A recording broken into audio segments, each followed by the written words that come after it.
When little Snow White's mother died, the king her father up and cried. Oh, what a nuisance, what a life. Now I must just find another wife. It's never easy for a king to find himself that sort of thing. He wrote to every magazine and said, I'm looking for a queen. at least 1,000 girls replied and begged to be the royal bride. The king said with a shifty smile, I'd like to give each one a trial. However, in the end he chose a lady called Miss McElhoe, who brought along a curious toy that seemed to give her endless joy. This was a mirror, framed in brass, a magic looking glass. Ask it something, day or night, it always got the answer right. For instance, if you were to say, oh mirror, what's for lunch today? The thing would answer in a trice. Today it's scrambled eggs and rice. Now every day, week in week out, the spoiled and stupid queen would shout. Oh mirror, mirror on the wall, who is the fairest of them all? The mirror answered every time, oh madam, you're the queen sublime. You are the only one to charm us. Queen, you are the cat's pajamas. For 10 whole years the silly queen repeated this absurd routine. Then suddenly, one awful day, she heard the magic mirror say, From now on, queen, you're number 2. Snow White is prettier than you. The queen went absolutely wild. She yelled, I'm going to scratch that child. I will cook her flaming goose. I will skin her. I will have her rotten guts for dinner. She called the huntsman to her study. She shouted at him, listen, buddy.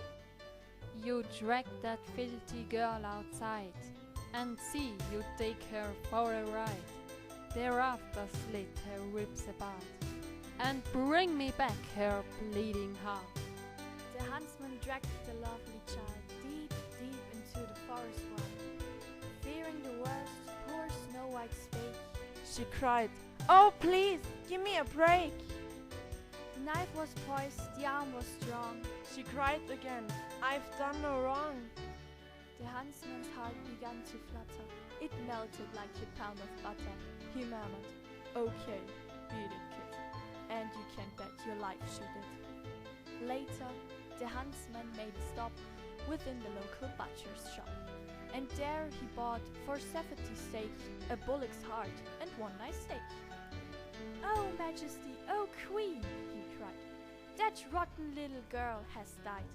And just to prove I didn't cheat, I've brought along these bits of meat. The queen cried out, bravissimo! I trust you killed her nice and slow. Then, this is the disgusting part. The queen sat down and ate the heart. I only hope she cooked it well. Boiled heart can be as thorough as hell. While all of this was going on, oh where had Snow White gone? She found it easy, being pretty, to hitch a ride into the city. And there she got a job unpaid as general cook and parlor maid, with 7 funny little men, each one not more than 3'10", ex-horse race jockeys all of them. The 7 draws, too awfully nice, were guilty of one shocking vice. They squandered all of their resources at the racetrack backing horses. When they hadn't backed the winner, none of them got any dinner. On evening, Snow White said, look here, I've got a great idea. Just leave it all to me, okay? And no more gambling till I say. That very night, at eventide, King Snow White hitched another ride, and then, when it was very late, she slipped in through the palace gate. The king was in the counting house, counting out his money. The queen was in the parlor, eating bread and honey.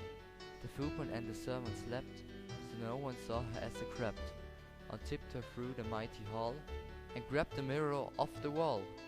As soon as she had got it home, she told the senior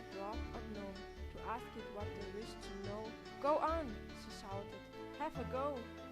He said, "Oh, mirror, please don't joke. Each one of us is stony broke. Which horse will win tomorrow's race? The Ascot Gold Cup steeplechase?" The mirror whispered sweet and low, "The horse's name is Mistletoe." The dwarfs went absolutely daft. They kissed young Snow White fore and aft, then rushed away to raise some dough with which to back old Mistletoe. They pawned their watches, sold the car, they borrowed money near and far. For much of it they had to thank the manager of Barclay's Bank. They went to Ascot and of course, for once they baked the winning horse.